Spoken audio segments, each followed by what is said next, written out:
จับเอาเขียนพร้อมกัน1 2 3สาธุสาธุสาธุอนุโมทนาบุญเด้ออันนี้แม่เดี๋ยวแม่เขาเขียนนั่นพระอาจารย์เจิมมันนี่ฮะเจิมเจิมม้อนฮะสาธุ เหนือกับมือนำเลยได้ได้เดี๋ยวแจ้งสวดให้ก่อนแล้วค่อยเจิมโดยสาธุฮับให้แล้วเด้อฮับให้แล้วเด้อไอ้เชียงเด้อสาธุเดี๋ยวเสร็จเรียบร้อยค่อยฮับพรเวลาฮับตอนสวดมนต์เสร็จเวลาไปนั่งครับเพื่อนโอ้ซื้อน้ำผู้ใดอันนี้โอ้ไม่ใหญ่บ่เด้อโอ้เดือนนี้ได้หาหน่วยแล้วมาเนาะมาหาเป็นวันเสาร์นะจุ่มเอาท่า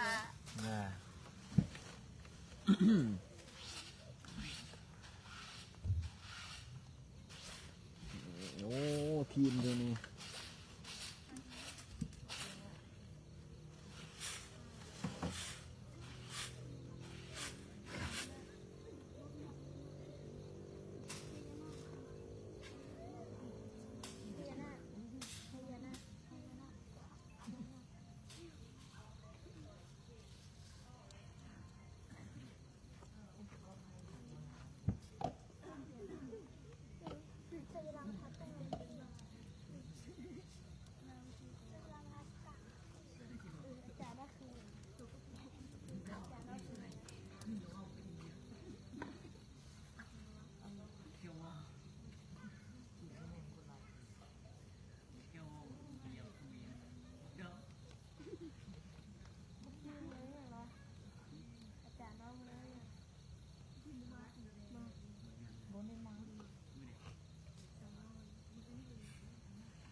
จอยเนี่ยเนาะเขามาลามทำแล้วเนาะ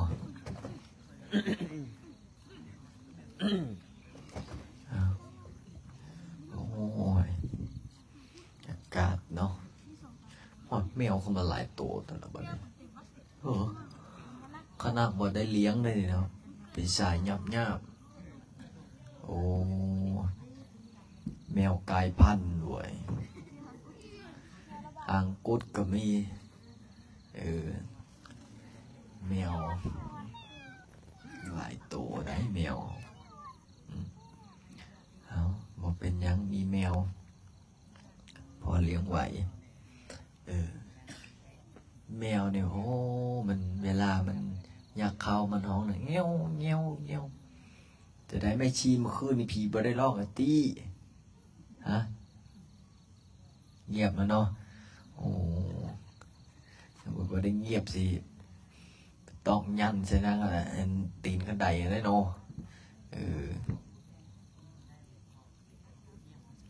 บ่ยานอะไรยานปียานสางบ่ต่างกับคนยานโลกบางคนยานเจ็บยานเป็นยานป่วยยานไข้สิยานนี่เนาะแค่แต่มันก็ตายดีแล้ว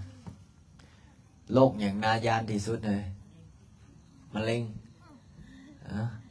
จอเฮ้ยจโรคอย่างเป็นตายานกลางวัน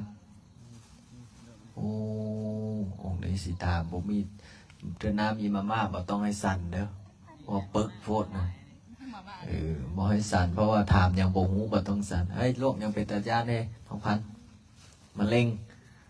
คำเจ้าความตายฝนมะเร็งบุญมีความตายให้จะบ๊อบโรคมากให้เจอนั้นด้วยนะโรคมากโรคพาเนาะเจอคิมให้เจอเปียกโรคมากโรคพาโรคมากแปลว่าอย่างเห็นเขาว่าโรคมากกูมากนะว่าจำปามะเร็งเป็นอย่างมะเร็งเจ้าเป็นคู่มือนี่นะมะเร็ง มาลองมาเล่งนะให้อยู่ติ้งนะnè hãy cho ô lột sắp chẳng ô lột sắp chẳng lột bộ mi ngân này lẽ nóเป็นตะยานnóโอ้เป็นคำตอบที่ถูกได้สิเจ้าตอบมั่วสิเจ้าอันเป็นตะยานแท้คือโลกซับจางนี่แหละโอ้หาจังใดก็บ่พอบ่มียายังปัวได้มีเท่าใดก็บ่พอได้มีเท่าใดก็บ่พอหาเท่าใดก็บ่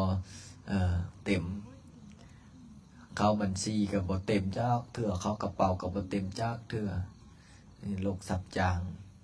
โรคโควิดยังพอมียาต้านซอกต้านเสือพอได้มียาปลากินแต่โรคซับจางนี่สิปะโถมันเฮ็ดในคนฆ่าคนเฮ็ดในเกิดสงคราม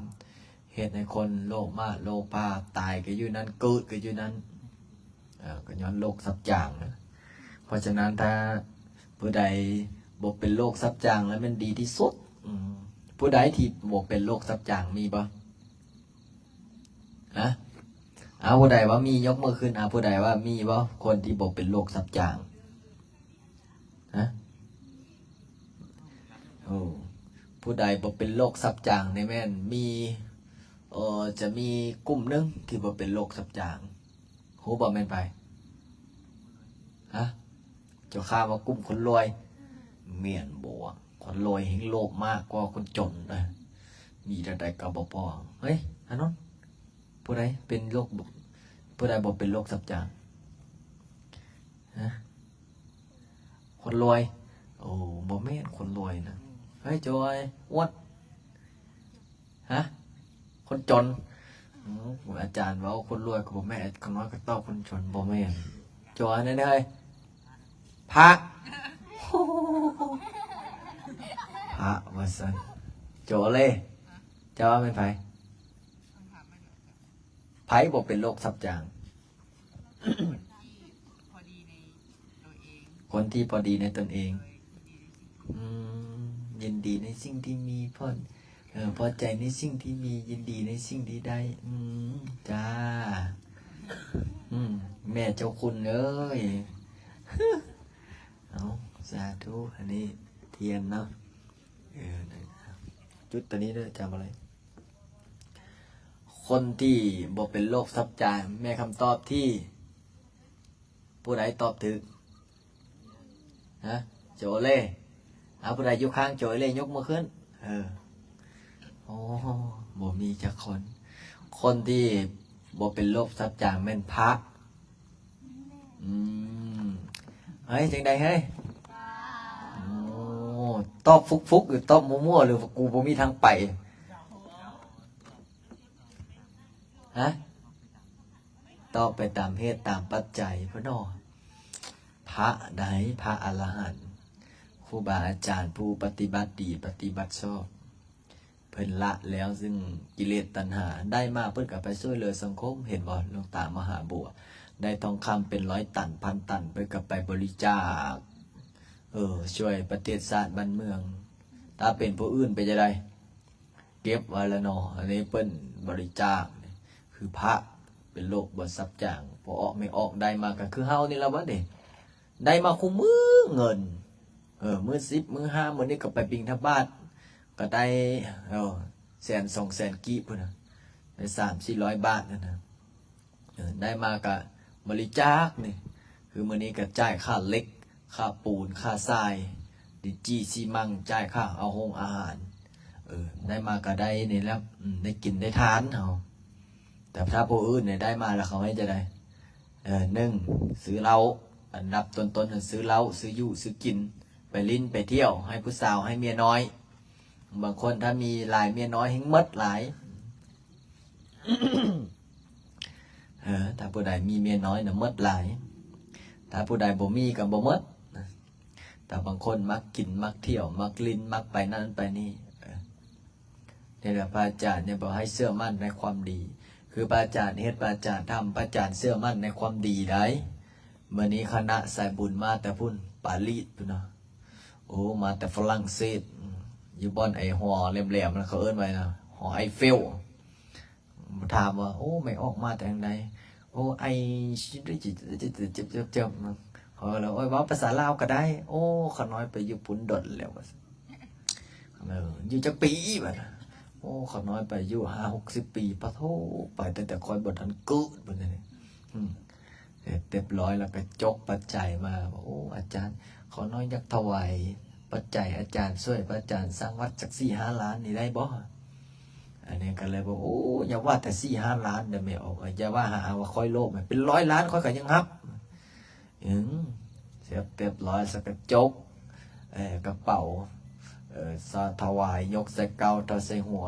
อธิษฐานโอ้ข้าน้อยได้กินได้ทานได้สร้างได้สาได้เห็นอาจารย์ในแต่เฟซบุ๊กเห็นแต่ในแต่เฟซบุ๊กโอ้เมื่อนี้มาฮอดมาถึงได้มาเห็นแล้วดีอกดีใจได้มากราบมาไหว้มาทำบุญให้ทานมาช่วยพระอาจารย์สร้างวัดสร้างวาเสร็จเรียบร้อยกับกราบให้ฮับพรอิชิตังปฏิตังตุมหังคิปะเมวะสเมสันตุขอให้ผัวเมียเจ้าฮักกันแพงกันกลับไปนี่ให้ถูกรถโต้เด้อเสร็จเรียบร้อยไม่ออกพอออกโอยพรในทึกใจโอ้ย่างซ้ายย่างขวาขน้อยขอถวายอีกอาจารย์มันจะเป็นทึกเลขมาไว้แท้ป่ะเถอะโอ้อาจารย์เว้าให้พรทึกใจแห้ง100ยูโรนี้ถวายอาจารย์ไปแสวงบุญเด้อส่วนอีก3 ล้านนี่ถวายซื้อที่ดินก็เลยโมนี้ก็โอ้ผู้มีจิตศรัทธาถวายผู้เล็กผู้น้อยร่วมกันใจก็สิได้เงินโอ้พอออกไม่ออกนั่งมดมือผู้ใดว่าหาเงินมันง่ายนะบางคนโอ้เป็นพระลิ้นง่ายก็พอออกไม่ออกเอาเงินมาให้เจ้าคิดบ้างไหมเอาเงินมาให้กันนั่งจนแอวสั้นแอวงอนเขามือเนี่ยโอ้แอวจะเข็ดนั่นนึงหัวบอกเข็ดจะได้ไม่ออกคือไม่ออกมาเนาะมาหลายยื้อแต่ก็ยื้อมัดแขนจะมดมือสิลุกไปเข้าห้องน้ำก็ไม่ออกก็โทรหานะสิเข้าไปพักผ่อนก็ไปเคาะห้องกอกกำลังสิเอียนหลังลงเอาแล้วอาจารย์ไม่ออกมาถวายเงินนี่มาเอาได้บอกเอาเขาเมื่ออะไรจะเป็นได้ออกมาได้หนูบังคับบอกเอาสิเมื่อได้นี่บอกออกมาสิเขากลับแล้วพอบ่อยู่ห้องไปนั่งอยู่ร้านกาแฟก็โทรหาอาจารย์มาไหนขอสิมาถวายปัจจัยแล้วไหนบ่มาเขากลับแล้วได้เนี่ยก็จำเป็นได้เอากาแฟก็ยังบ่ได้สั่นซะหน่อยบางมื้อก็เลยย่างเข้าย่างออกเนี่ยย่างเข้าย่างออกย่างออกย่างเข้าโอ้คักก็พายว่าบ่เมื่อยหับเงินกับเมื่อยคือกันไดแต่เมื่อยมีความสุขพอออกไม่ออกให้บอกว่ามาแก้บะมาถวายปัจจุปัจจัยยกสเกาเทาใส่หัวว่าอาจารย์เอ้ยที่ทางของข้าน้อยได้ปล่อยได้ขายแล้วเด้อได้ขายแล้ว3-4 แสนดอลลาร์ข้าน้อยก็มีปัจจุปัจจัยได้มากินมาทานใส่นี้ใส่สินแบ่งนั้นแบ่งนี้ข้าน้อยไปขอพรไปบะไปบนแต่ใจจะลดเหนือได้มาขายอยู่วัดอาจารย์ลินข้าน้อยก็จักสิไปแก้บะอยู่บ่อนใดถ้าไปแก้แต่ละบ่อน20ก็บ่อนบะเลยสมมติว่าแก้บ่อนละ10 ล้าน20 บ่อนก็ถึงแต่ใดเฮ้ยโอ้ย200-300 ล้านเราก็บอกว่าถามว่าขายที่ได้เท่าไหร่3-4 แสนดอลลาร์นี่แหละสำหรับนำไปใช้นี้ใช้สินก็เกือบบ่พอยังเหลือเงินแต่100 ล้านกีบมาถวายพระอาจารย์1 ล้านอาจารย์ก็ฮับอยู่ตี้พระอาจารย์ก็เหลียวซ้ายเหลียวขวาหัวบ่ฮับคนเดียวบ่ได้จะกีบเลยเนาะสมหวังเนาะจะเป็นได้ฮับแล้วหมู่ถวายแต่ใดก็ฮับเลยหมู่มีจิตศรัทธาเป็นพระเด้คือบางคนว่าอาจารย์เขามาให้อาจารย์สูตรขายที่อาจารย์ให้เขาเขียนใช่นั่นเลยเด้อ 3% ถ้าว่าเอาได้นั้นสิค่อยเอา 5% หมดแล้วอย่าได้เว้าบ่ได้แล้วเป็นพระนะถ้าไปเว้าสุ่ม4สุ่ม5หมู่ไปอัดลงเฟซหมู่ไปด่าซ้ำเฮ็ดไปให้มาแล้วบ่ได้จะกีบซะเลยก็เลยว่าแล้วแต่ไม่ออกเด้อแล้วแต่ไม่ออกพอออกได้สิถวายเท่าใดซะช่วยสร้างช่วยสาช่วยพัฒนาเว้าก็คือพระอาจารย์กำลังสร้างห้องไอ้จั่วไอ้เนนบ่ทันได้บอกบุญได้น่ะห้องละ 8,000 บาทนี่ห้องละ 8,000 8ห้อง88เท่าใด 1 2 3 8 8 48นั่นบ่ให้ฮะ8 8 648เท่าไหร่ถ้า48นี่เท่าไหร่เล่าบ่รู้บัก8เนี่ยฮะฮะ8 8เท่าไหร่โอ้8 8 32ฮะ ไล่ซีแปดอยู่อาจารย์ ฮะ ไล่ซีแปดอยู่ ฮะเท่าไหร่8 8เท่าไหร่เอา8 นะ8ห้อง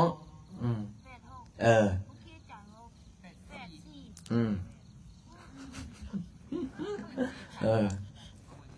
เนาะห้องละ8,000 บาท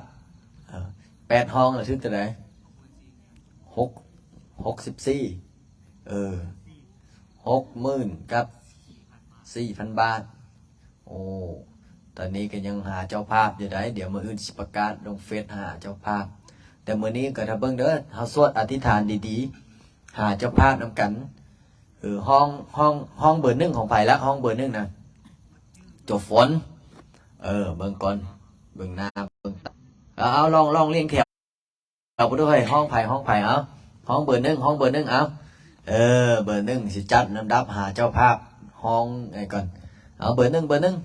เอาเบอร์1อยู่ใส่มีแต่ตัวเดียวนี่มะโอ้ยเบอร์1ตัวเดียวนี่มาเฮ้ยป้านอนผู้เดียวซ้ำสิขว้างซ้ำสิตีนสิทีบหน่อยเนาะเบิ่งได้นอนผู้เดียวนะเฮ้ยระวังไอ้ผีแม่ไม้มานอนนำได้บ่อยเขาบ่เอาตัวเนาะมึงบ่อาบน้ำมันคิวพวกด้วยจักได้บ่เจ้าภาพสมมติถ้า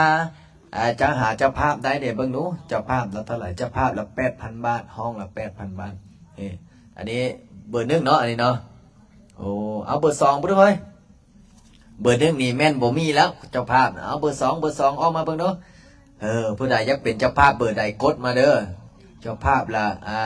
8,000 บาทเนาะห้องละ8,000 บาทต่อเจ้าภาพเบิ่งดู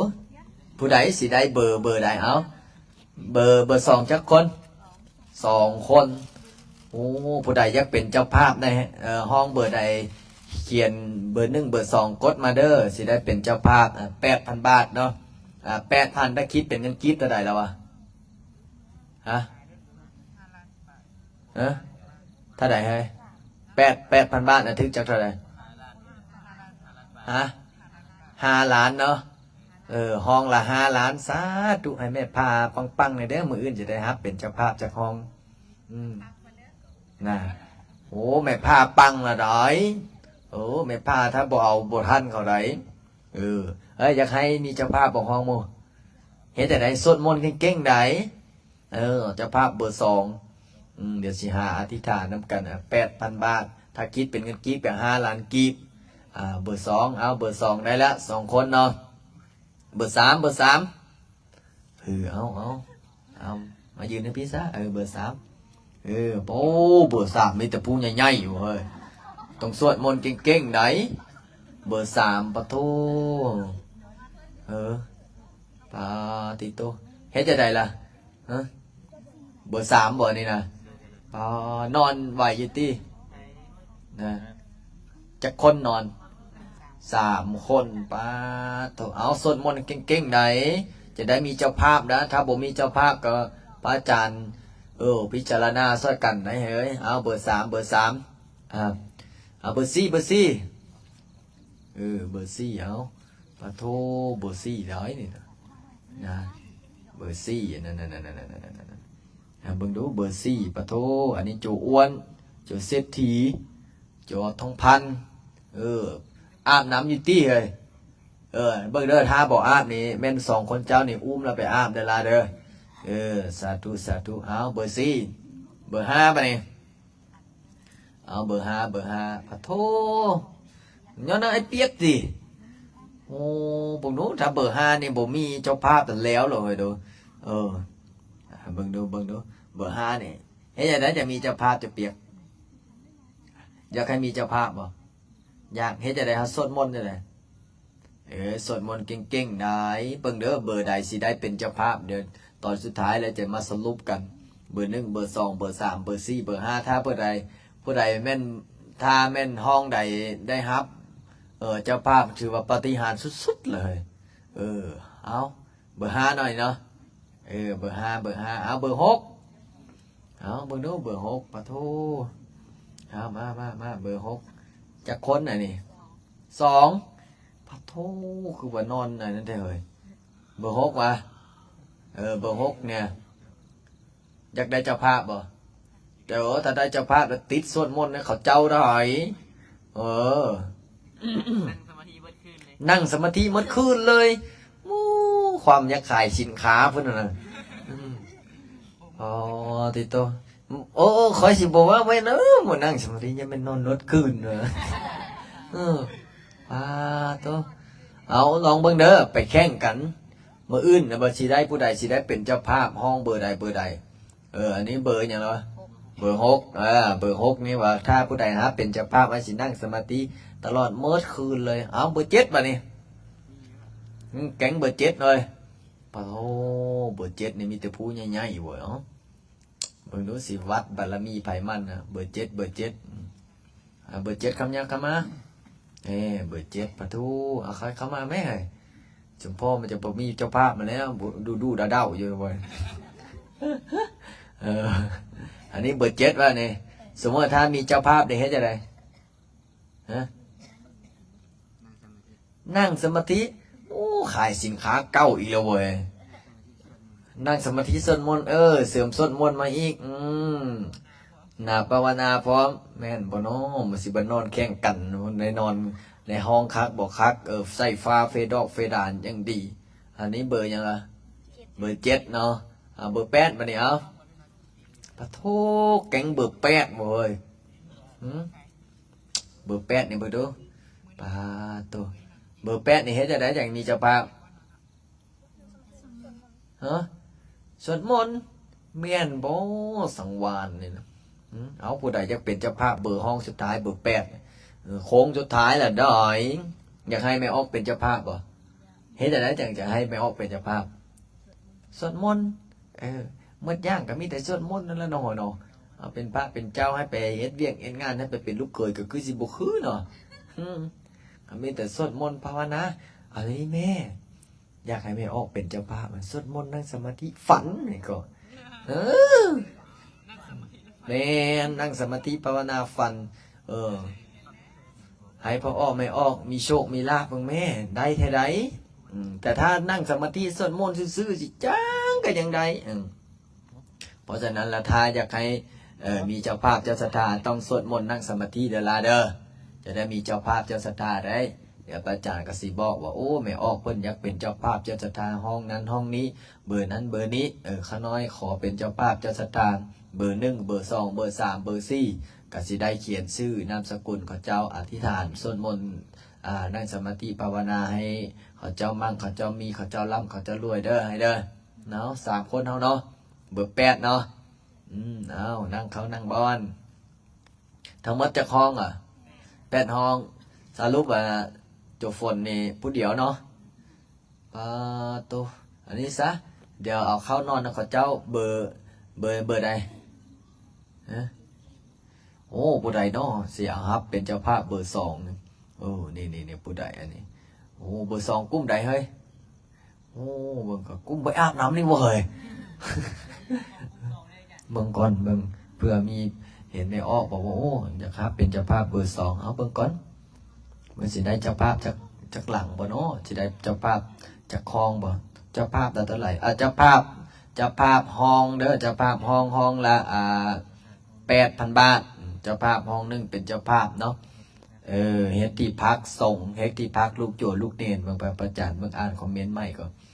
อย่ามาตัวกันได้หมู่จดซื้อเรียบร้อยหมู่เบิ่งก่อนบางคนบอกว่าจ้าเนี่ยน้อยเงินบ่ทันได้ติดหนี้ได้บอกอย่ามาติดหนี้พระเถอะบ่ทันแล้วก็ยกมือสาธุก็ได้บุญนำกันแล้วเนาะเอาเบิ่งก่อนสาธุเอาผู้ใดอยากเป็นเจ้าภาพเบอร์ใดเป็นเจ้าภาพห้องเนาะที่พักลูกโจลูกเนนเบอร์1มีโจฝนเบอร์1มีโจฝนเบอร์2โจใดโจนี่โจป๋า เบอร์สามเอาโจโอเล่โจคามโจบุญมี เบอร์สี่โจเศรษฐีทองพันโจอ้วนเบอร์ห้าโจเปียกโจทักษิณโจติ้งเบอร์หกโจคิมโจกองคำเบอร์เจ็ดโจอ้นโจใส่ซนโจบ๊อบเบอร์แปดโจคำเสาโจสังวานกับโจใดอานนท์8 เบอร์เสร็จเรียบร้อยเอาผู้ใดสิฮับโจโฟนเข้าไปเป็นแก๊งไงเอาเข้าเบอร์ใดเบอร์สองผู้ใดเจนี่กับโจป่าเอาเข้าเบอร์สองเด้อให้มูนอนยำจิตี้เฮ้ยให้นอนอยู่เนาะไปนอนกับเขาได้อจิตี้เฮ้ยเพราะว่าสิได้ไอห้องนั้นสิได้เอาไว้ให้เวลาหูจิตี้นะเอาไว้ให้ไอ้คนบวชไม่ได้ฮับน้องไม่ให้จะได้ฮับน้องไม่แต่งบนอยู่บนนอนนะบ่แม่นเอาฝ่ามือไปใส่แต่หูของโบเอสได้ไงเห็นบอกแม่บอกเสื้อจุดตู้แม่นอนจั่วใหญ่ไปแล้วนอนบอกอาจารย์บอกฮับน้องไม่ปุบปับโอ้แม่นไหนโอ้ยนี่แหละก่อนสิได้ก่อนสิได้แต่ละห้องต้องหาเจ้าภาพไหนเบอร์หนึ่งเบอร์สองเบอร์สามบางคนก็ถามอาจารย์ห้องลูกโจลูกเนียนนี่ขน้อยห่วมตามกำลังศรัทธาได้ยบ่อนใดเพราะว่าช่วงนี้ก็สร้างหลายอันหลายอย่างสร้างเพื่อให้พระอาจารย์เฮ็ดเวียกเฮ็ดธุระเสร็จเรียบร้อยเพื่อละช่วงนี้ก็ยังบ่ทันพร้อมหลายอันหลายอย่างเพราะว่าพอออกไม่ออกก็หาฮับเป็นเจ้าภาพสร้างน้ำตกซอยก็บ่วาดบ่ไหวหาเงินบ่ทันบางคนก็บอกว่าอาจารย์ขายมันต้นกับแห้งน้ำบ่ทันบางคนก็เสี่ยงโชควางว่าเอาเงินเสี่ยงโชคมาช่วยพระอาจารย์ไปเสียซ้ำโดยเฉพาะแม่แก้วแม่ของแก้วกับเสี่ยงซ้ายเสี่ยงขวาเสียดซ้ายเสียดขวาบ่คือแม่ผ้าดอกแม่ผ้านี่บ่เอาจะคล้องบ่นางเอาเบอร์ใดเอาเบอร์ห้าผู้ใดlàเบอร์ห้าเฮ้ยจุดเปียกมาใส่ละเบอร์ห้าผู้ใดกับผู้ใดจุดเจ้าต้องนั่งสมาธิพิเศษได้เมื่อแรงเนี่ยนะเบอร์ห้าเบอร์จดซื้อไว้ก่อนจดซื้อไว้ก่อนได้เบอร์หนึ่งละได้นี่มืออื่นอยู่บ่อาจารย์บ่ได้อยู่เด้อพอออกกงเมื่อก่อนเราก็มาฮับเป็นเจ้าภาพเสาหนึ่งได้พอออกกงเมื่อก่อนอาจารย์เบอร์กันนะเดี๋ยวถ้ามีผู้นึงแล้วต้องมีพี่สองพี่สามเบอร์ห้าได้เนาะแม่พาเนาะแม่พาแม่นิพาแม่นิพาหรือนิพานิพาเนาะแม่นิพาเบอร์ห้านี่เห็นบ่ล่ะในห้องนึงแล้วยังอีกค่อยเป็นค่อยไปค่อยหาเอาทั้งหน้าแต่อย่าไปวางน้ำบ่อนาได้หมวยถ้าหลายคนละได้เพราะข้าน้อยนึงถ้าเอาวางน้ำบ่อนาพวกละถ้าวางน้ำบ่อนานี่บ่ได้กินได้ครับต้องเปเก็บเล็กผสมน้อยผู้เล็กผู้น้อยเห็นบ่ไอ้จั่วเฮาเฮ็ดนอนกับพออันนั้นได้นอนกับพออุ่นได้หน่อยเนาะเฮ็ดแล้วก็ต้องนอนอย่างเบอร์ห้านี่มาอันดับหนึ่งนี่มืออื่นนี่ได้ลองพูดเด้อ8อะไรอย่างเงี้ย8,000บวกใส่เบอร์ห้าเซตแท้บ่าย805เป็นตัวแม่พาเสียงเงินนี่ละแม่พาแล้วโด่งเฮงได้แล้วมีโชคมีลาภพอเราสวดมนต์ขายเสื้อก็ได้ดีเนี่ยเงินจากสำได้อย่างซ้ำซ้ำปังขายเสื้อกับปังเชี่ยงโชคกับมาน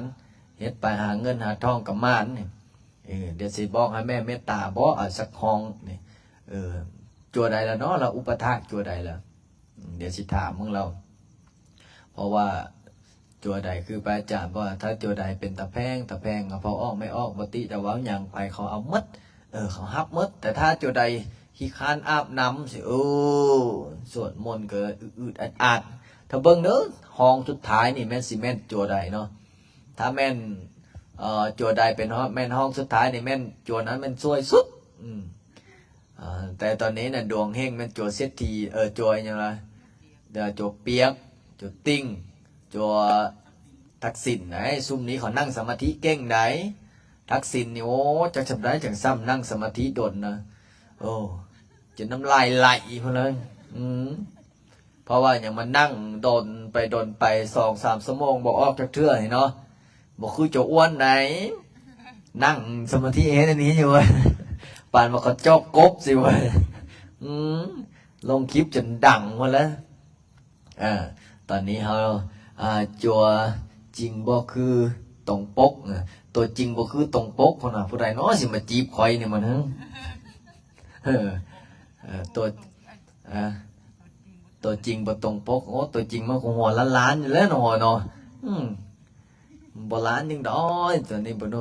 กำลังสร้างวัดสร้างอันพอไม่ออกบอกว่าอาจารย์ข้าน้อยอยากเป็นเจ้าภาพสักครองแต่ช่วงนี้ยังบ่มีเงินติดหนี้ได้ป่ะโอ้ติดหนี้ไว้ได้อยู่เฮ้ยไม่ออกว่าอยากเฮ็ดบุญอยู่แต่เงินเดือนบ่ทันออกเอายกมือสาธุก็ได้บุญแล้วล่ะยกมือสาธุได้บุญแล้วล่ะนี่แหละไอ้จั่วไอ้เนรเฮาได้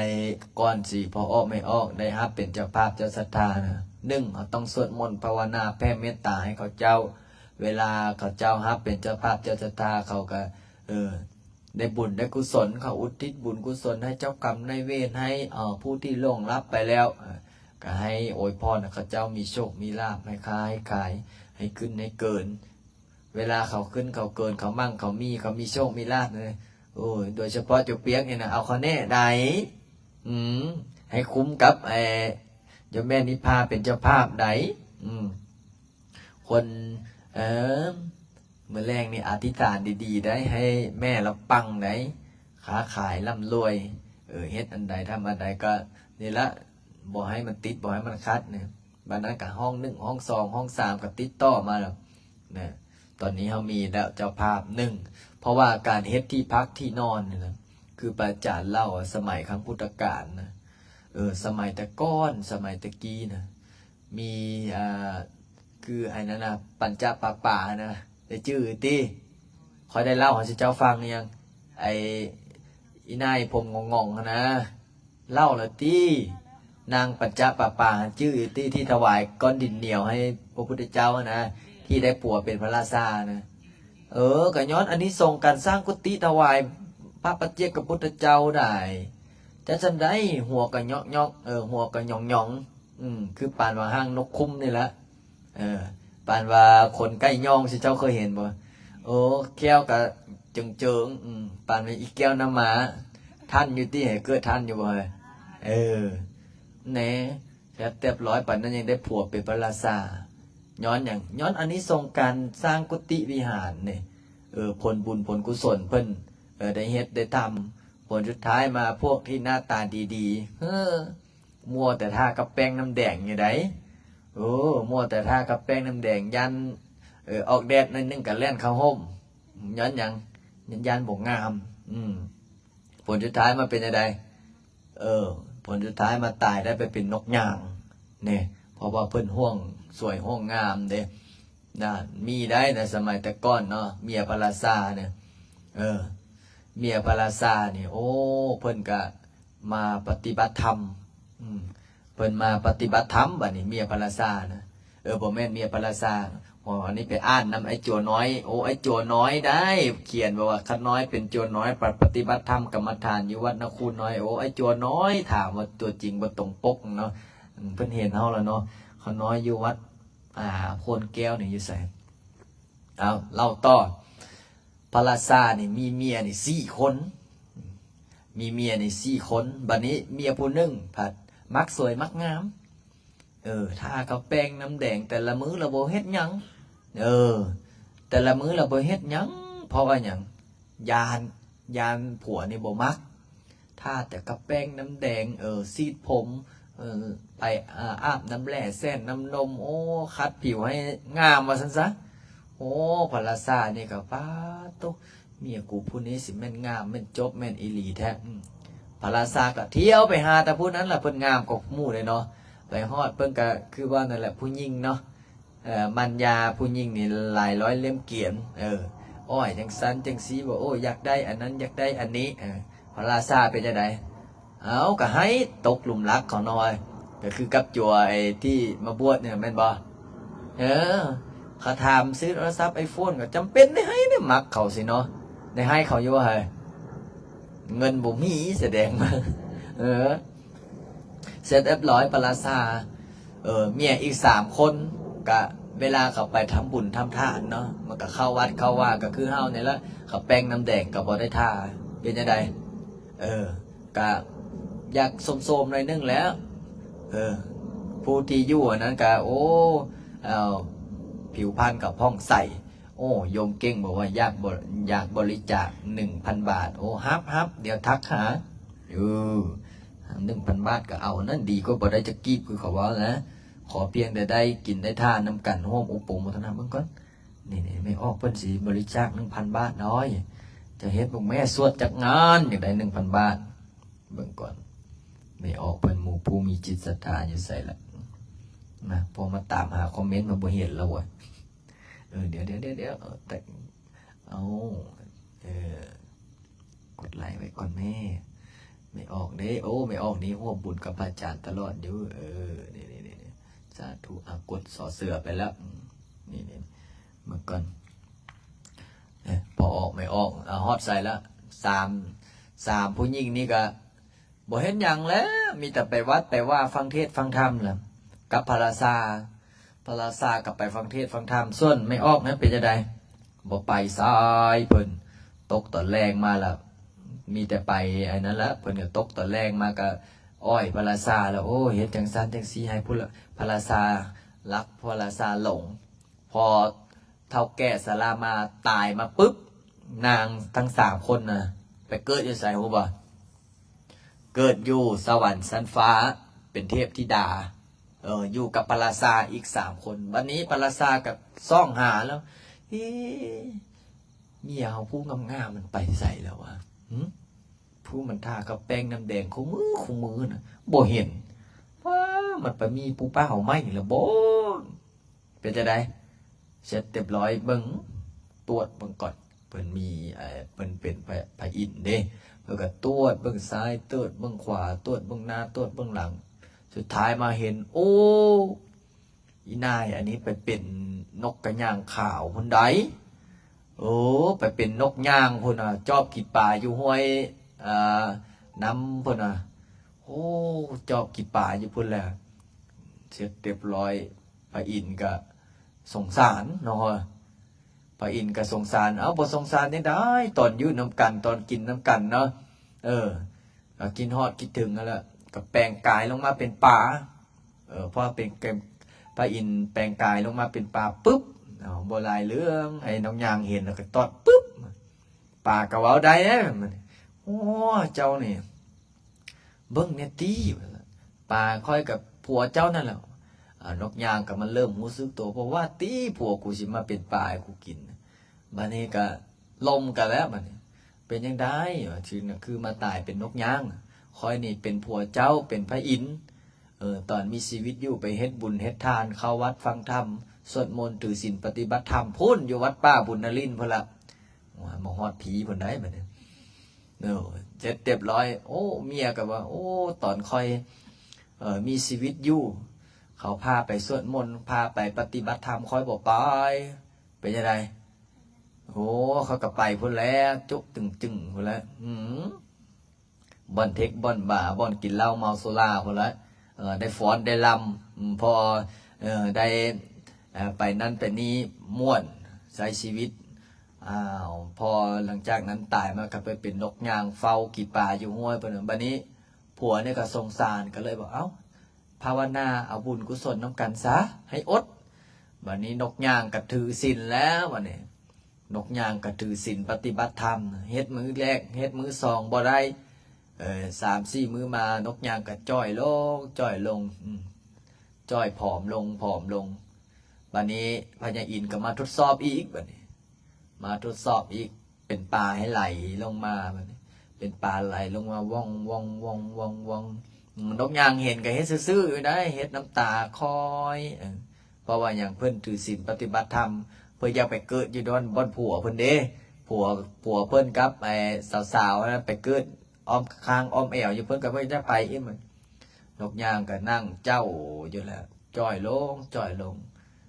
พญาอินทร์นี่ก็ปอบเป็นปลาไหลลงมาจิ้วจิ้วจิ้วนางเทพธิดาก็ยักเอาอันนี้ไปยู่น้ำกับเฮ็ดอะไรเฮ็ดทำท่าปลาน้อยปลานี่มาช่อยแจวอยู่อ้อมแข้งอ้อมขาบัดนี้นกย่างก็เลยบอกว่าเว้าเป็นภาษาแล้วโอ้คอยนี่บ่กินอาหารบ่กินปูกินปลานั่นแล้วคอยกินมังสังถือศีลปฏิบัติธรรมแล้วบ่กินเนื้อแล้วมีแต่กินผักกินหญ้าไปนี่ละพอได้ถือศีลปฏิบัติธรรมได้ไปเกิดพุ่นละสวรรค์ชั้นฟ้านำสามีบ่อนกับหมู่คณะที่ไปพุ่นละผลสุดท้ายมานางนกย่างนี่ก็ตายแบบนี้ตายปุ๊บเกิดเป็นยังไงหูบ่นะนางเพิ่นก็หวังว่าเพิ่นสิได้ไปเกิดเป็นเทวบุตรเทวดา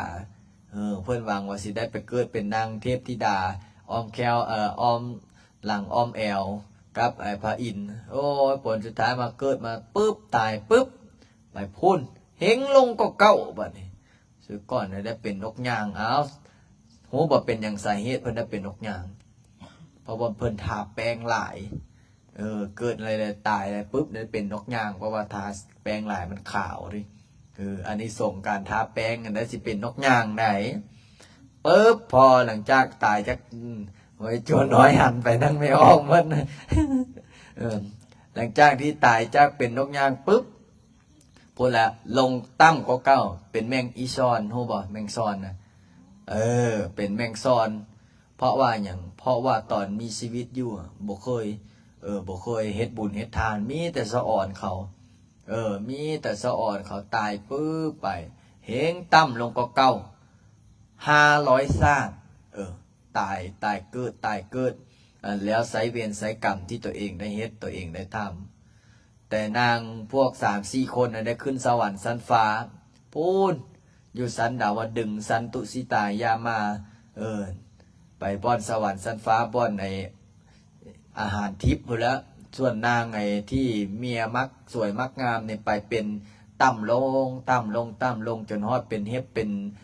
พานพูดละเพราะว่าอย่างความโกรธความโลภความหลงตั้งแต่เฮาเห็นบอกเฮาเว้าเมื่อกี้เนี่ยความโลภความโกรธความหลงมันเข้าอันนั้นน่ะกิเลสตัณหามันเข้าครอบงำก็เลยได้เกิดเป็นต่ำลงเพราะฉะนั้นแล้วไอ้จั่วให้เนนวันนี้แม่นิพาครับเป็นเจ้าภาพคนแรกห้องเบอร์ใดนะเบอร์5เนาะเบอร์5ดอยเบอร์5เขาได้ห้องเบอร์5เป็นคนเจ้าภาพแรกแล้วก็เฮามื้อนี้เฮาพิเศษสวดให้เจ้าภาพพิเศษเนาะเอาจักจบเลยเอาจักจบสวดกระถางกันล้านจักจบละ30จบเนาะถ้าเอา108นี่บ่ไหวเพราะว่ามื้ออื่นนี่พระอาจารย์สิเดินทางไปแสวงบุญแต่บ่บอกออกไปประเทศใดเดี๋ยวดราม่าก็ฮู้อยู่ในใจเฮาไปแล้วห้ามดื้อดอกบ่แม่นมาแล้วบ่แม่นมาแล้วหัวปุกว่าอะไรหมวยจัวไดยังดื้ออยู่นี่ให้ตอนนี้บ่มีเด้อบ่ดื้อแฮงแล้วน้อยเนาะพอไหวอยู่เนาะตามมานี่เบิ่งเด้อ7ห้องนี่มอบให้อาจารย์บ่ไหล7ห้องนี่ให้อาจารย์บ่ไหลหาบ่รู้สิได้เจ้าภาพจักคนบ่คิดว่าได้บ่ไอ้จัวนะก็คือบ่มั่นใจเอาพอออกกงบอกว่าห้องเท่าใดอาจารย์ห้องละ 8,000 โอ้พอออกกงเอาสักห้องบ่เนาะเพื่อลูกชายสิมาบวชพอออกกงนี่แล้วครับเป็นเจ้าภาพตลอดใดครับเป็นเจ้าภาพช่วยพระอาจารย์ห้องละเท่าใดห้องละ 8,000 บาทเด้อห้องละ 8,000 บาทมื้อก่อนนั้นเราก็มาถวายพระอาจารย์10,000ครับเป็นเจ้าภาพเสาวันนี้เบิ่งก่อนโอ้ถ้าแม่นห้องกับเบิ่งนู้นเราสิเอาเบอร์ใดมื้อก่อนเรามีโชคใดโอ้คนมีโชคนี่ยักครับเป็นเจ้าภาพตลอดเนาะเมื่อก่อนเราสิเอาห้องเบอร์ใดพอออกกงอยู่บนได้บันให้ปักงึมน้อยเรามาช่วยพระอาจารย์สร้างวัดสร้างวาตลอดเอาเราเบิ่งนู้นเบิ่งเด้อสิเบอร์ใดสิได้สิเจ้าว่าเอาเบอร์ใดเอา เบอร์นั้นเราสิเอาเราสิเอาเบอร์ใดเบอร์ห้านี่แม่พาจองแล้วยังเบอร์หนึ่งเบอร์สองเบอร์สามเบอร์สี่เบอร์หกเบอร์เจ็ดเบอร์แปดยังจะเบอร์ยังเจ็ดเอาลุ้นน้ำกันว่าพอออกกงเราสิเอาเบอร์ใดเบอร์ใด5ทาแป้งหลายตายไปเป็นนกยาง ไม่ออกหัวมาเลยเบอร์8 58 85อีหลีเอาพอออกกงเบอร์8เด้อเบอร์8เบอร์8เบอร์8พอออกกงเบอร์8เด้อห้องเบอร์ใดให้เบิ่งเนาะเบอร์8ผู้ใดโอ้คำเสาไรคำเสากับไผอานนท์คำเสาสังวานปะโทมื้อแรกนี่ต้องสวดมนต์ภาวนาพิเศษให้เขาเจ้าใด2 ห้องที่ใดเนี่ยเจ้าคิดเบิ่งแม่มี8 ห้องตอนนี้หาก็ได้2 ห้องเบิ่งก่อนเบิ่งเพื่อมีเจ้าภาพอีกเบิ่งเนาะเบิ่งสิเจ้าว่ามีบ่เอา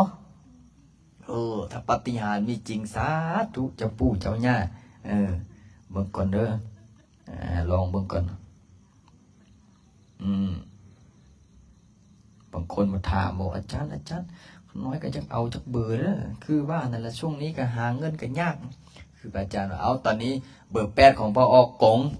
เบอร์5ของแม่นะแน่นิพาถ้าหูนามสกุลแล้วนี่ค่อยให้เพิ่มอีกผู้ละ10,000 กีบหูบัตรนามสกุลแล้วจะได้แม่นิพาสมยังสมสนิทนี่แม่นบอกนี่อธิษฐานให้เราพิเศษได้มือแรงนี่นะนี่โอ้เอาแม่อันนั้นแม่โมเอาเบอร์3เฮ้ยแม่โมไรแม่โมนี่แม่โมเบอร์3ของไปเฮ้ยเบอร์3เอาเบอร์มึงดูให้เบอร์นู้นไอ้ผู้มีเจ้าภาพเลยแม่โมเด้อเบอร์3แม่โมแม่โมอยู่อเมริกาพุ่นได้เมื่อก่อนก็ฮับเป็นเจ้าภาพค่าอาหารมื้อนี้ก็ฮับเป็นเจ้าภาพห้องอีกเอาแม่โมต่อใส่ละเบอร์3ปะโทมีแต่ลูกสาวเว้ยใส่ลูกชายเอาเบอร์ดูเบอร์3เอามาเบิ่งหน่อยเห็นหน้าเห็นตาหน่อยให้เจ้าภาพเขาดีใจในตีออกโอ้สิได้นอนน้ำเขาอยู่วะเฮ้ยใส่เบอร์8เอาเบอร์8ก่อนรายงานเบอร์8หรือเบอร์8รายงานตัวก่อนไหมเฮ้ยเอาแม่มึงบ่หนาวปานนั้นนะตีเอาบ่ดูเบอร์8นะเอาเบอร์อันนั้นก่อนโอ้สาธุแม่โมเบอร์1หรือเบอร์ยังอยู่เอาเบอร์1หรือเบอร์ยังแซดเสียงมาได้เบิ่งก่อนแป๊บนึงก่อนเบอร์แป๊บนึงเด้อสาธุโยมแม่เอาเบอร์อะไรครับเอาเบอร์ไหนแป๊บนึงก่อนเบอร์หยังบ่เนาะเราเขียนมา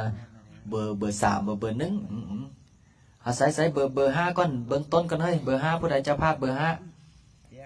เบอร์5ก่อนให้เจ้าภาพแม่นิพาได้ผู้ดอจุเปียกนี่เอาอันนี้เบอร์5เด้อเบอร์5เจ้าภาพเบอร์5นี่อาบน้ำอยู่ว่าเบอร์5นี่เฮ้ยอาบเนาะโอ้เฮ็ดจะได้จะให้เขามั่งเขามีสวดมนต์ได้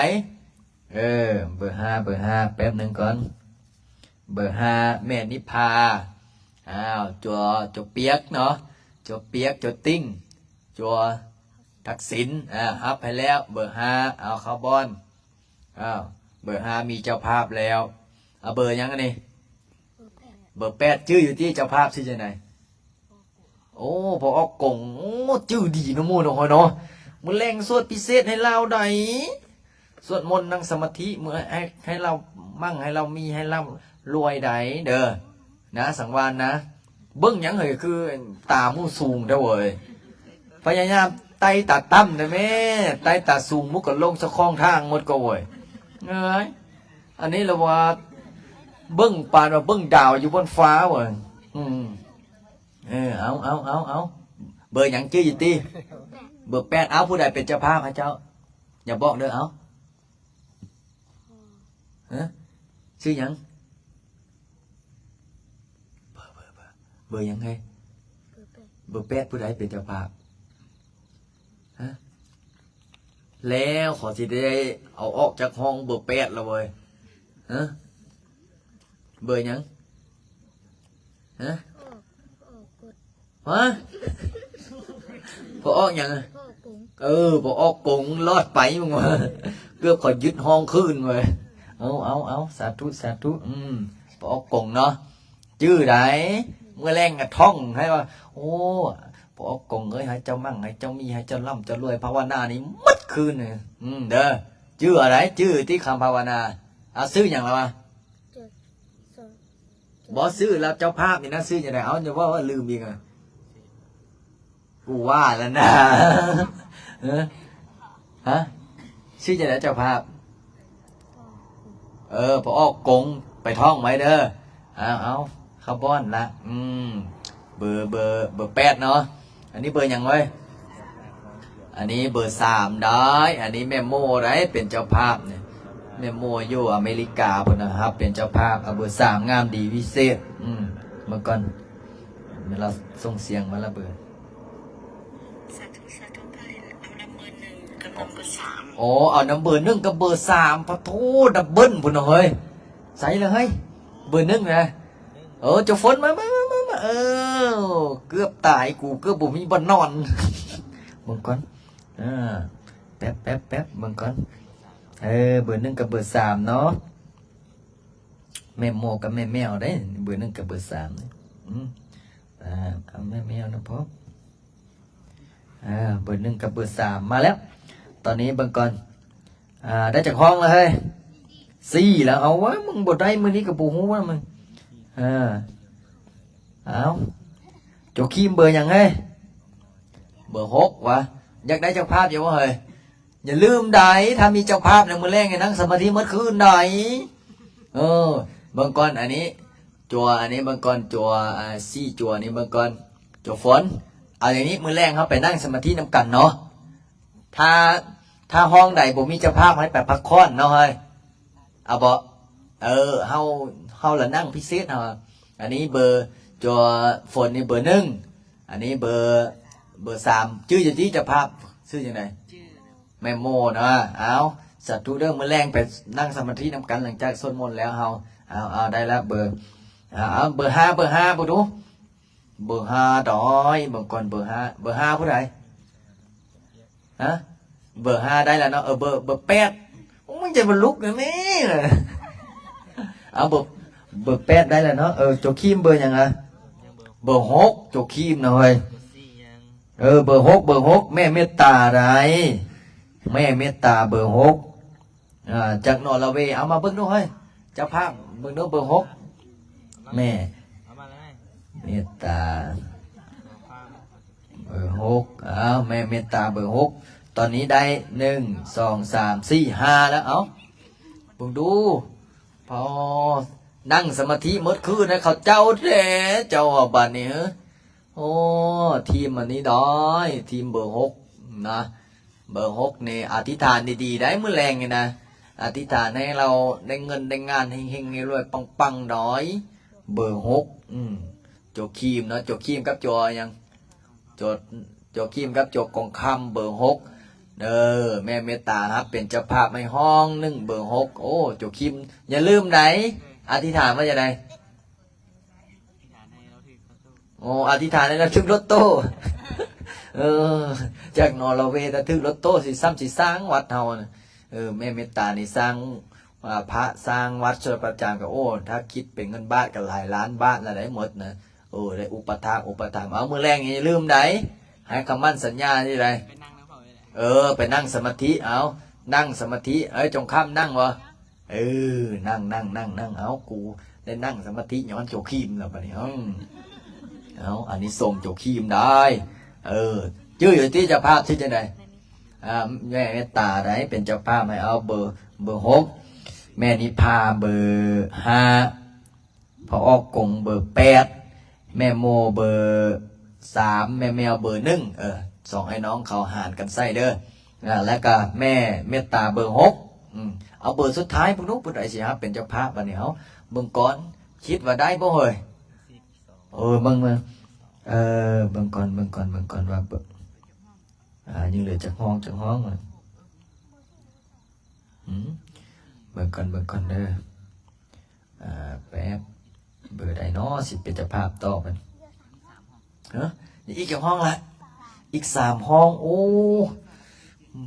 ขนาดบ่ได้นัดได้นี่น่ะเอาเบิ่งดูสิลุ้นนำกันบ่หลังจากที่เฮาสวดมนต์เสร็จเรียบร้อยเฮามาเบิ่งอธิษฐานกับอีกว่าสิได้บ่เนาะยังอีกกี่ห้องเลยอีก3 ห้องฮะยัง427จดไว้เด้อแม่พาเด้อเบิ่งก่อน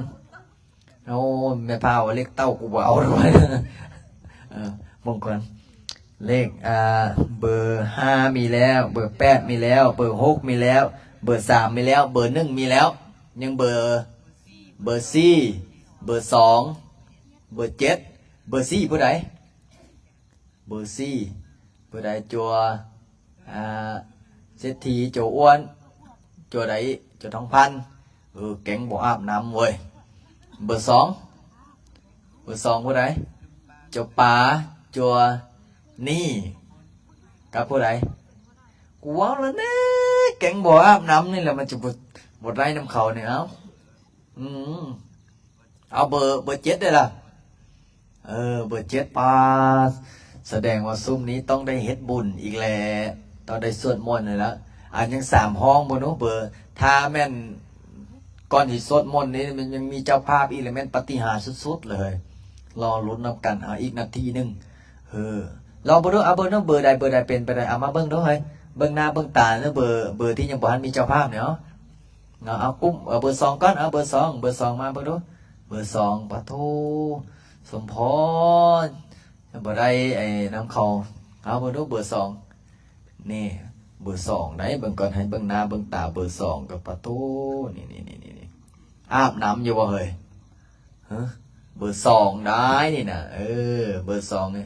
ถ้ามีเจ้าภาพแล้วอย่าลืมไปสวดมนต์นะเขาเจ้าได้สวดมนต์อยู่วะสวดนั่งสมาธิได้รับบ่เห็นบ่เวลานั่งสมาธิเป็นยังไงหลับพอรับแล้วเป็นยังไงเวลาเขาเอิ้นว่าบุญไหนนี่น่ะบุญภัยบุญมั่นนะพอผู้มีบุญปุ๊บเนี่ยว้าอย่างปุ๊บออกเป็นเงินเป็นทองเป็นประสบผลสำเร็จปั๊บเพราะฉะนั้นเราต้องบำเพ็ญเพิ่มเด้อเบอร์2เนาะเอาเบอร์2เอาแล้วเบอร์ต่อมาบ่นู้เบอร์ที่บ่มีเจ้าภาพเอาเบอร์บ่มีเจ้าภาพมาเบอร์ยังอันนี้เบอร์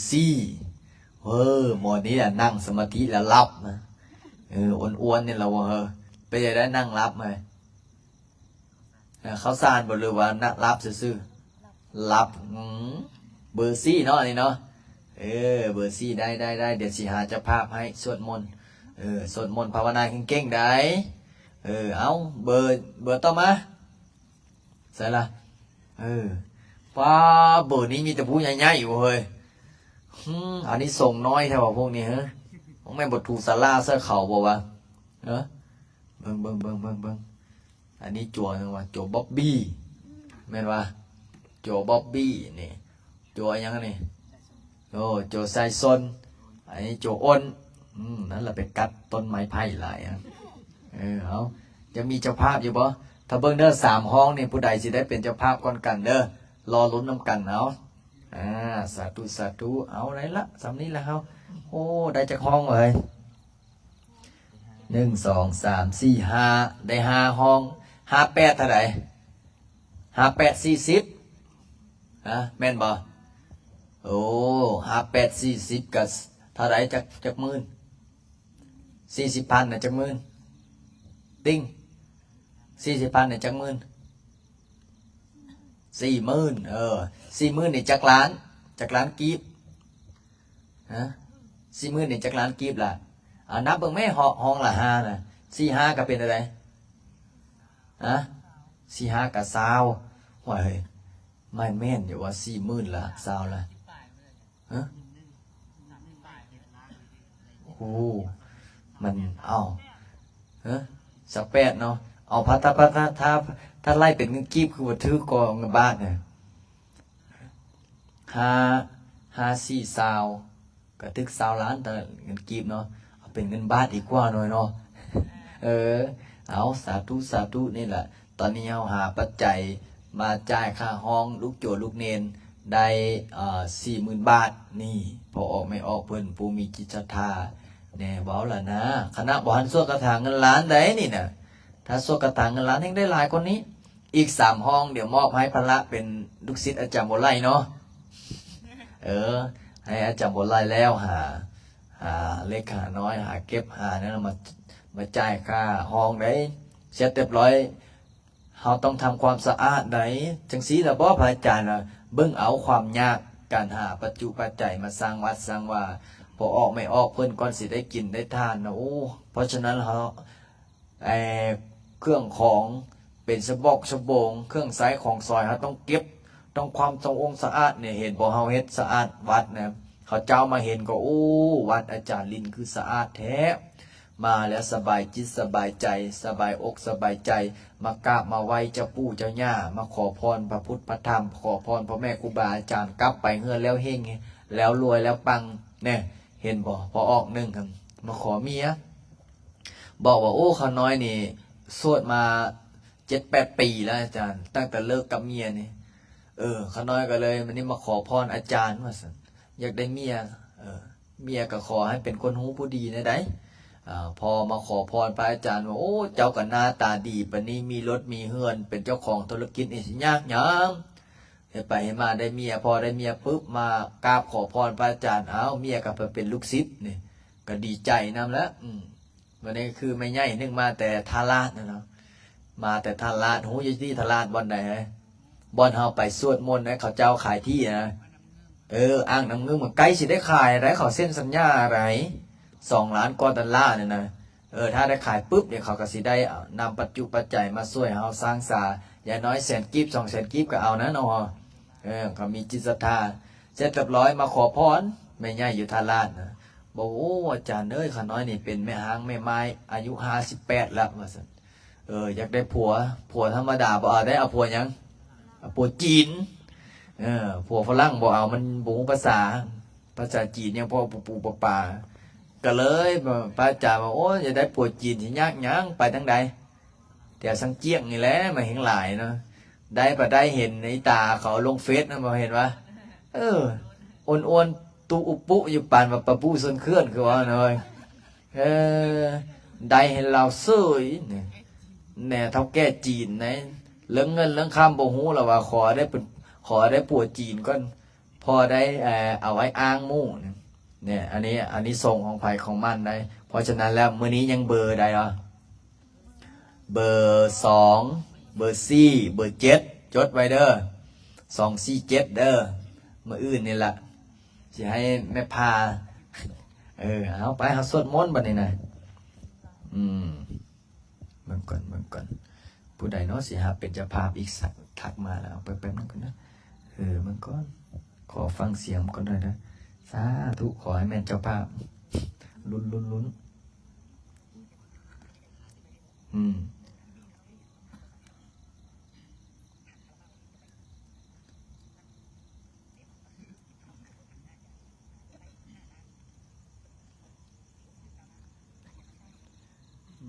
ด้เอายมแม่ได้เอาเด้อสาธุโอ้เขามาทักมาเรื่องสมโพธิพระคนละเรื่องคนละเรื่องไหนสวดมนต์น้อยเนาะไต้เทียนเรามื้อนี้ผู้ใดเป็นเจ้าภาพไต้เทียนแม่นิพาแล้วก็แม่โจซิดชื่อยังไงล่ะลินดาแม่ออกน้อยบัวสอนเนี่ยแม่ออกน้อยบทสอนอาจารย์บ่ไล่ไต้ให้แล้วเพราะว่าผู้หญิงขึ้นมาบ่ได้วันนารักแม่นเนาะไทยเสียงขวางบ่ปะโตไทยเสียงขวางยันบ่ฮู้เขียนชื่อไว้พร้อมใดยันบ่ฮอดดีอันนี้ของผู้ใดนี่มีแต่บ่มีชื่อเนาะชื่อลินดาเนาะเอามื้อนี้อธิษฐานดีๆอย่าลืมได้ซุ่มที่ได้ห้องนะอธิษฐานพิเศษได้แล้วก็คนที่บ่ได้ห้องให้อธิษฐานพิเศษพวกเขาได้เพราะว่าหยัง แสดงของบุญเขาบอลฮอดเราต้องเติมบุญได้สาธุสาธุเอามาสวดมนต์นำกันอะระหังสัมมาสัมพุทโธภะคะวาพุทธังภะคะวันตังอภิวาเทมิสวากขาโตภะคะวะตาธัมโมธัมมังนามัสสามิสุปฏิปันโนภะคะวะโตสาวกสังโฆสังฆังนามามินะโมตัสสะภะคะวะโตอะระหะโตสัมมาสัมพุทธัสสะนะโมตัสสะภะคะวะโตอะระหะโตสัมมาสัมพุทธัสสะนะโมตัสสะภะคะวะโตอะระหะโตสัมมาสัมพุทธัสสะนะโมตัสสะภะคะวะโตอะระหะโตสัมมาสัมพุทธัสสะพุทธังสรณังคัจฉามิธัมมังสรณังคัจฉามิสังฆังสรณังคัจฉามิตุติยมปิพุทธังสรณังคัจฉามิตุติยมปิธัมมังสรณังคัจฉามิตุติยมปิสังฆังสรณังคัจฉามิตุติยมปิพุทธังสรณังคัจฉามิตุติยมปิธัมมังสรณังคัจฉามิตุติยมปิสังฆังสรณังคัจฉา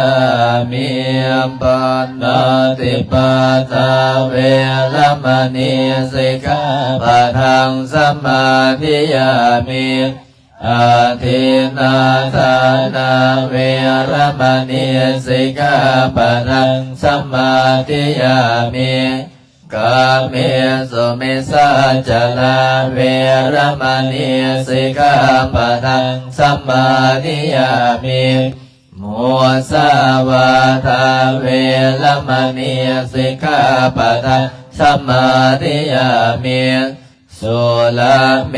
รยมาสปามาทัฏฐานาเวรมณีสิกขาปะทังสมาธิยามิอิติปิโสภะคะวะอะระหังสัมมาสัมพุทโธวิชชาจารณะสัมปันโนสุขโตโลกวิทูอนุตตโลบุริสธรรมสารติสัทธาเทวมนุสานังพุทโธภะคะวะติสวะขะโตภะคะวะตาธัมโมสันติติโกอาการิโกเอหิปัสสิโกโอมานะยิโกปัจจตังเวริตาภูวินโยหินิโสปฏิปันโนภะคะวะโตสาวกสังโฆอุชุปฏิปันโนภะคะวะโตสาวกสังโฆญาญปฏิปันโนภะคะวะโตสาวกสังโฆสามีจิปฏิปันโนภะคะวะโตสาวกสังโฆยติตังจัตตาริปุริสยุคานิอันตปุริสัมปุคลาเอสภะคะวะโตสาวกสังโฆอาหุนายโยปาหุนายโยตังหินายโยอัญชริกรณิโยอนุตตรังปุญญเกตังโลกัสสติสัมปจิสมินาสันสิโมภมมาจมาเทวะสเพปรายันติภมมาจมาเทวะอภิลาภาภวันตุเมมะปุญโยมาราโภภวันตุเมมิเตภะอุติพุทธมะอุนะโมพุทธายะวิลาทายโยวิลโคนัยยังวิลาอินสาวิลานาสีวิลานาสาวิลาอิติโยพุทธัสสะปะนิมามะพุทธัสสะสวะโอนสัมปติสามิเพ่งเพ่งมาบาเลเลสัมปจิ จามินาสังสิโมปมาจมาเทวะสัพเพยคาปลายันติปมาจมาเทวะอภิลาภาภวันตุเมมะปุญโยมะราโภภวันตุเมมิเตภะโหติพุทธามะอุณโมพุทธายาเวลานาโยเวลาโคนายังเวลาอินสาเวลาตัสสิเวลาตัสสาเวลาอิทิโยปรัสสะมาเนมาปะปรัสสะโสหอนสัพปติจามิเพ่งเพ่งบาปะเลเลสัพปจิจามินาสังสิโมปมาจมาเทวะสัพเพยคาปรายันติปมาจมาเทวะอภิลาภาภวันตุเมมาปุญโยมาราโภภวันตุเมมิเตภะโหติพุทธามะอุณโมพุทธายาวิลาทายโยวิลโกนายังวิลาหิงสาวิลาตัสสิวิลาตัสสาวิลาอิทิโยปรัสสะมาเนมาปะพุทธัสสะโสหอนสัพปติสามิเพ่งเพ่งมาภาเรเรสัพปจิสามินาสังสิโมปมาจมาเทวะสัพเพยคาปรายันติปมาจมาเทวะอภิลาภาภวันตุเมมะปุญโยมาราโภภวันตุเมมิเตภะโหติพุทธามะอุณโมพุทธายาวิลาทายโยวิลโกนายังวิรายินสาวิลาตัสสิวิลาตัสสาวิลาอิทิโยปรัสสะมาเนมามาพุทธัสสะโสสัพปติชามิเพ่งเพ่งบาปะเรเร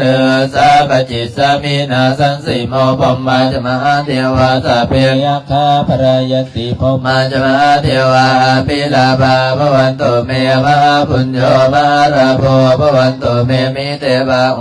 ติพุทธามะอุณโมพุทธายาวิลาทายโยวิลโคนายังเวลาอินสาวิลาตัสสิวิลาตัสสาวิลาอิทิโยปรัสสะมานิมามาปรัสสะโสหอนสัพปจิสามิเพ่งเพ่งบาปะเลเลสัพปจิสามินาสังสิโมปมาจมาเทวะสัพเพยคาปรายันติปมาจมาเทวะอภิลาภาภวันตุเมมะปุญโยมาราโภภวันตุเมมิเตภะโหติพุทธามะอุณโมพุทธายาวิลาทายโยวิลโกนายังเวลาอินสาวิลาตัสสิวิลาตัสสาวิลาอิทิโยปรัสสะมานิมามาพุทธัสสะโสหอนสัพปติสามิเพ่งเพ่งบาปะเลเลสัพปจิสามินาสังสิโมปมาจมาเทวะสัพเพยคาปรายันติปมาจมาเทวะอภิลาภาภวันตุเมมะปุญโยมะราโภภวันตุเมมิเตภะโหติพุทธามะอุณโมพุทธายาวิลาทายโยวิลโกนายังเวลายินสาวิลาตัสสิวิลาตัสสาวิลาอิทิโยปรัสสะมาเนมามาปรัสสะโสหอนสัพปติชามิเพ่งเพ่งบาปะเลเลสัพปจิชามินาสังสิโมปมาจมาเทวะสัพเพยคาปรายันติปมาจมาเทวะอภิลาภาภวันตุเมมะปุญโยมาราโภภวันตุเมมิเตภะโหติพุทธามะอุณโมพุทธายาวิลาทายโยวิลโกนายังเวลาอินสาวิลาตัสสิวิลาตัสสาวิลาอิทิโยปรัสสะมานิมามาปรัสสะโสหอนสัพปติชามิเพ่งเพ่งมาภาเลเลสัพปจิสามินาสังสิโมปมาจมาเทวะสัพเพยคาปรายันติปมาจมาเทวะปิลาภาภวันตุเมมะปุญโยมาราโภภวันตุเมมิเตภะโหติพุทธามะอุณโมพุทธายาวิลาทายโยวิลโกนายังเวลาอินสาวิลาตัสสิวิลาตัสสาวิลาอิทิโยปรัสสะมานิมามาปรัสสะโสหอนสัพปติชามิเพ่งเพ่งบาปะเลเลสัพปจิชามินาสังสิโมปมาจมาเทวะสัพเพยคาปรายันติปมาจมาเทวะอภิลาภาภวันตุเมมะปุญโยมาราโภภวันตุเมมิเตภะโหติพุทธามะอุณโมพุทธายาวิลาทายโยวิลโกนายังเวลาอิงสาวิลาตัสสิวิลาตัสสาวิลาอิทิโยปรัสสะมานิมามาปรัสสะโส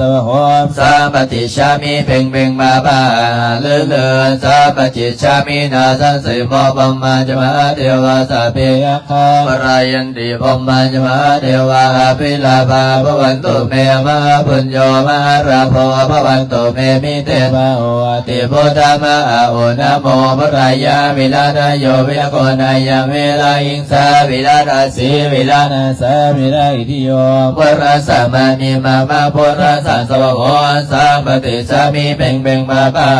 เลเลสัพปจิสามินาสังสิโมปมาจมาเทวะสัพเพยคาปรายันติปมาจมาเทวะอภิลาภาภวันตุเมมะปุญโยมาราโภภวันตุเมมิเตภะโหติพุทธามะอุณโมพุทธายาวิลาทาย โยวิรโกนายังวิราหิงสาวิลาทาเสวิลาทาสาวิลาอิติโยปุรัสสะปะนิมามาปุรัสสะสวะโหสาปฏิชามิเพ่งเพ่งมาปะเลเลสาปจิชามินาสังสีโมพมมาจมาเทวาสัพเพยคาปรายันติพมมาจมาเทวาอภิลาภาภวันตุเมมหาปุญโญมหาราโภภวันตุเมมิเตมะโออติโพธามะอุนาโมพุทธายะวิลาทโยวิลโกนายังวิรายินสาวิลาทาเสวิลาทาสาวิลาอิติโยปุรัสสะมานิมามาปุรัสสะโสสาปฏิชามิเพ่งเพ่งมาปะ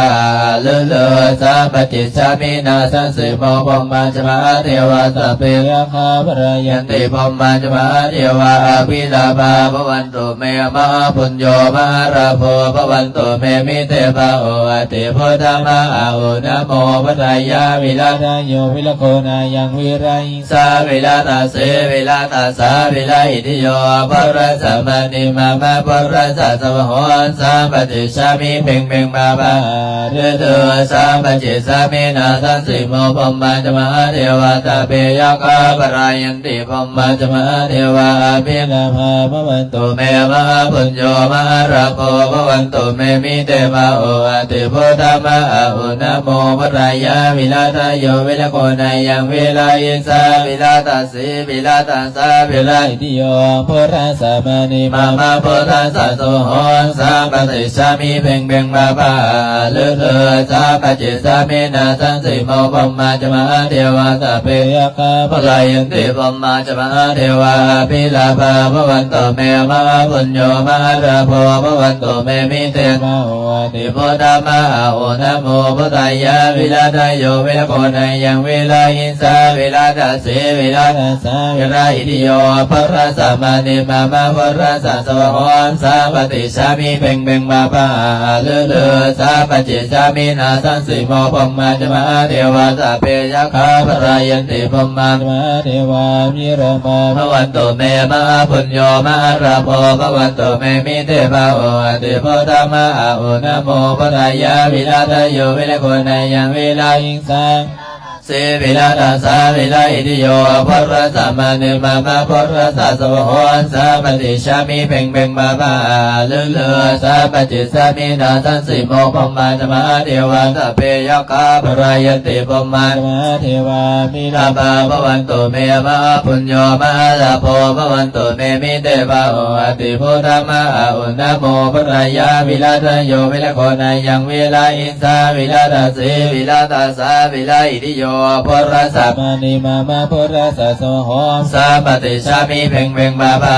เลเลสาปจิชามินาสันสิโมพมมาจมาเทวาสัพเพยคาปรายันติพมมาจมาเทวาอภิลาภาภวันตุเมมหาปุญโญมหาราโภภวันตุเมมิเตภะโออติโพธามะอุนะโมพุทธายะวิลาทโยวิลโกนายังวิรายินสาวิลาทาเสวิลาทาสาวิลาอิติโยปุรัสสะมานิมามาปุรัสสะสวะโหสาปฏิชามิเพ่งเพ่งมาปะเลเลสาปจิสามินาสันสิโมพมมาจมาเทวาสัพเพยคาปรายันติพมมาจมาเทวาภิลาภาภวันตุเมมหาปุญโญมหาราโภภวันตุเมมิเตภะโออติโพธามะอุนะโมพุทธายะวิลาทโยวิลโกนายังวิลายินสาวิลาทาสีวิลาทาสาวิลาอิติโยปุรัสสะมานิมามาปุรัสสะสวะโหสาปฏิชามิเพ่งเพ่งมาปะเลเลสาปจิสามินาสันสิโมพมมาจมาเทวาสัพเพยคาปรายันติพมมาจมาเทวาอภิลาภาภวันตุเมมหาปุญโญมหาราโภภวันตุเมมิเตภะโออติโพธามะอุนะโมพุทธายะวิลาทโยวิลโกนายังวิรายินสาวิลาทาสีวิลาทาสาวิลาอิติโยปุรัสสะมานิมามาปุรัสสะโสโหสาปฏิชามิเพ่งเพ่งมาปะ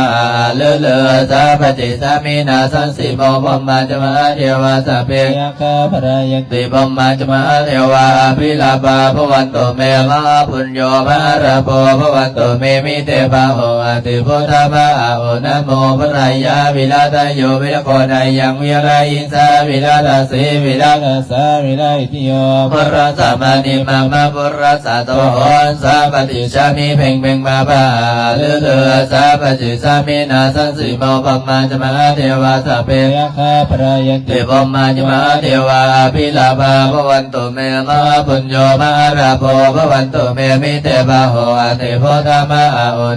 พุทธายะวิลาทโยวิลโกนายังวิลายิงสาวิลาทาสีวิลาทาสาวิลาอิติโยปุรัสสะมานิมามาปุรัสสะสวะโหสาปฏิชามิเพ่งเพ่งมาปะเลเลสาปจิสามิ มินาสันสิโมปัมมาจมาเทวาสัพเพยคาปรายันติปัมมาจมาเทวาอภินาภาพวันตุเมมาปุญโญมาสัพโพพวันตุเมมิเตปะโหอติโพธามะอุณโภวรายาวิลาตโยวิลโคดายาวิลายันสาวิลาตาเสวิลาตาสาวิลาอิติโยปรสามานิมามาปรสาสวะโหนสามปฏิชามิเพ่งเพ่งบาบาเลเลสามปฏิชามินาสันสิโมปัมมาจมหาเทวาสัพเพยคาปรายันติปัมมาจมหาเทวาอภิลาภาภวันตุเมมหาปุญโญมหาราโภภวันตุเมมิเตปะโหอติโพธามะอุณโมปรายาวิลาตโยวิลโคนายังเวลาอินสาวิลาตาเสวิลาตาสาวิลาอิติโยปรสามานิมามาปรสาสวะโหนสามปฏิชามิเพ่งเพ่งบาบาเลเลสาปฏิสามินาสันสิโมปัมมาจมาเทวาสัพเพยคาปรายันติปัมมาจมาเทวาอภิลาภาภวันตุเมมหาปุญโญมหาราโภภวันตุเมมิเตปะโหอติโพธามะอุณโมปรายาวิลาตโยวิลโคนายังวิราอินสาวิลาตาเสวิลาตาสาวิลาอิติโยปรสามานิมามาปรสาสวะโหนสามปฏิสามิเพ่งเพ่งมาภาเลเลสาปฏิชามินาสันสิโมปัมมาจมาเทวาสัพเพยคาปรายันติปัมมาจมาเทวาอภิลาภาภวันตุเมมหาปุญโญมหาราโภภวันตุเมมิเตภาโหอติโพธามะอุณโมปรายาวิลาตโยวิลโคนายังวิลาอินสาวิลาตาเสวิลาตาสาวิลาอิติโยปรสามานิมามาปรสาสวะโหสามปฏิชามิเพ่งเพ่งบาบาเลเลสามปฏิชามินาสันสิโมปัมมาจมาเทวาสัพเพยคาปรายันติปัมมาจมาเทวาอภิลาภาภวันตุเมมหาปุญโญมหาราโภภวันตุเมมิเตปะโหอติโพธามะอุณโมปรายาวิลาตโยวิลโคนายังวิราอินสาวิลาตาเสวิลาตาสาวิลาอิติโยปรสามานิมามาปรสาสวะโหนสาปฏิชามิเพ่งเพ่งมาภาเลเลสาปฏิสามินาสันสิโมปัมมาจมาเทวาสัพเพยคาปรายันติปัมมาจมาเทวาอภิลาภาภวันตุเมมหาปุญโญมหาราโภภวันตุเมมิเตปะโหอติโพธามะอุณโมปรายาวิลาตโยวิลโคนายังวิราอินสาวิลาตาเสวิลาตาสาวิลาอิติโยปรสามานิมามาปรสาสวะโหนสามปฏิชามิเพ่งเพ่งบาบาเลเลสามปฏิชามินาสันสิโมปัมมาจมาเทวาสัพเพยคาปรายันติปัมมาจมาเทวาภิลาภาภวันตุเมมหาปุญโญมหาราโภภวันตุเมมิเตปะโหอติโพธามะอุณโมปรายาวิลาตโยวิลโคนายังวิราอินสาวิลาตาเสวิลาตาสาวิลาอิติโยปรสามานิมามาปรสาสวะโหสามปฏิชามิเพ่งเพ่งบาบาเลเลสามปฏิชามินาสันสิโมปัมมาจมาเทวาสัพเพยคาปรายันติปัมมาจมาเทวาอภิลาภาภวันตุเมมหาปุญโญมหาราโภภวันตุเมมิเตปะโหอติโพธามะอุณโมปรายาวิลาตโยวิลโคนายังวิลาอินสาวิลาตาเสวิลาตาสาวิลาอิติโยปรสามานิมามาปรสาสวะโหนสามปฏิชามิเพ่งเพ่งบาบาเลเลสามปฏิชามินาสันสิโมปัมมาจมาเทวาสัพเพยคาปรายันติปัมมาจมาเทวาอภิลาภาภวันตุเมมหาปุญโญมหาราโภภวันตุเมมิเตปะโหอติโพธามะอุณโมปรายาวิลาตโยวิลโคนายังวิราอินสาวิลาตาเสวิลาตาสาวิลาอิติโยปรสามานิมามาปรสาสวะโหนสามปฏิชามิเพ่งเพ่งบาบาเลเลสามปฏิชามินาสันสิโมปัมมาจมาเทวาสัพเพยคาปรายันติปัมมาจมาเทวาอภิลาภาภวันตุเมมหาปุญโญมหาราโภภวันตุเมมิเตปะโหอติโพธามะอุณโมปรายาวิลาตโยวิลโคนายังวิลาอินสาวิลาตาเสวิลาตาสาวิลาอิติโยปรสามานิมามาปรสาสวะโหสามปฏิชามิเพ่งเพ่งบาบาเลเลสามปฏิชามินาสันสิโมปัมมาจมาเทวาสัพเพยคาปรายันติปัมมาจมาเทวาอภิลาภาภวั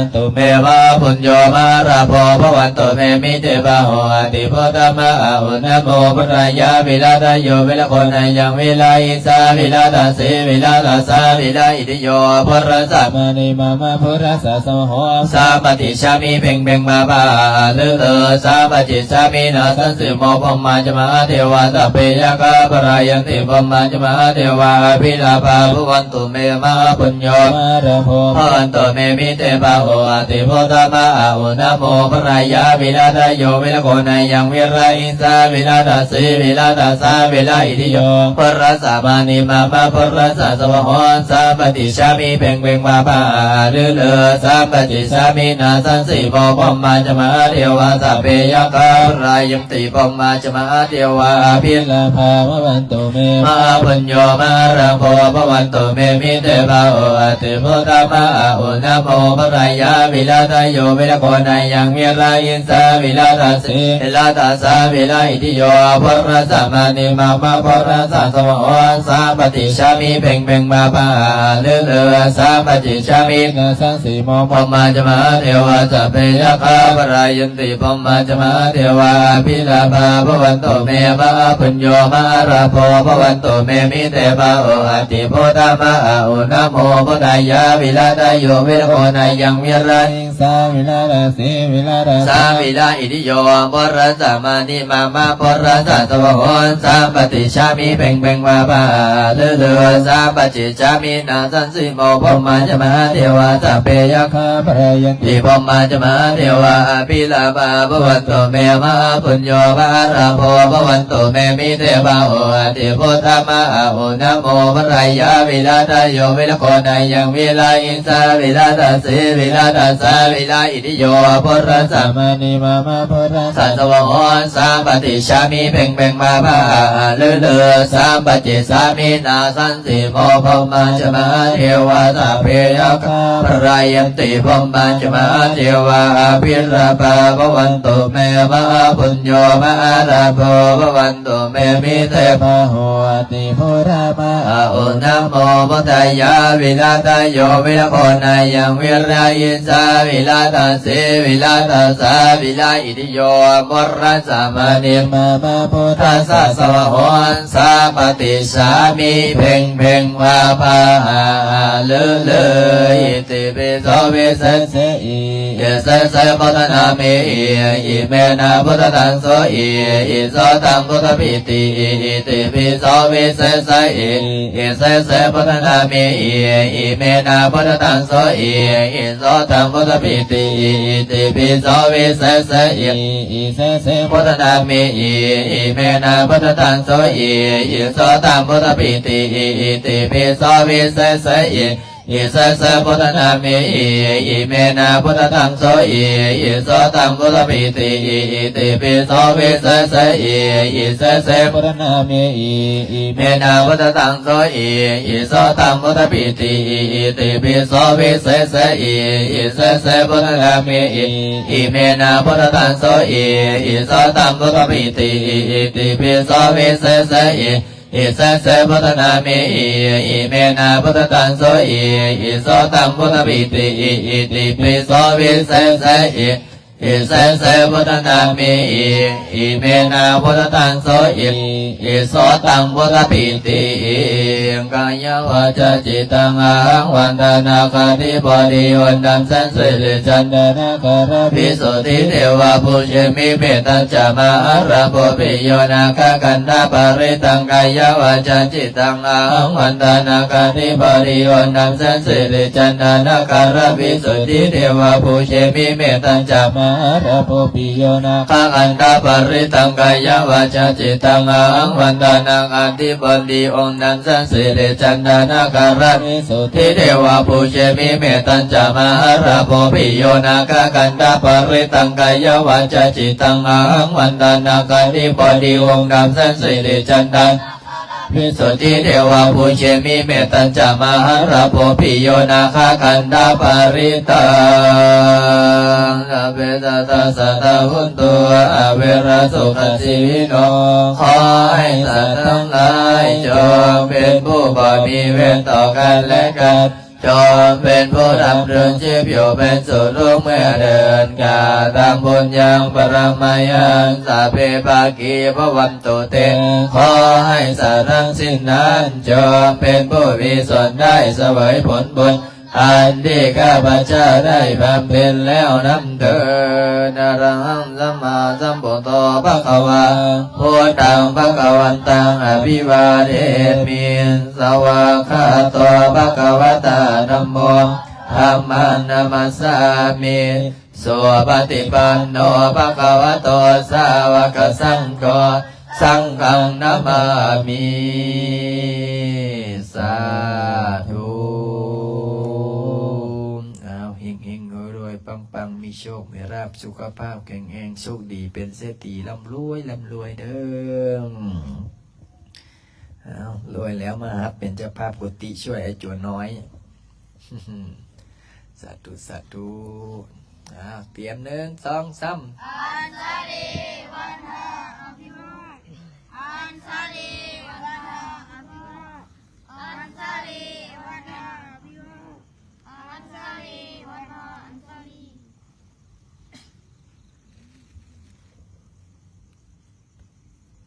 เอาตนญาติโยมกันในกราบคณะสงฆ์พร้อมกัน1 2 3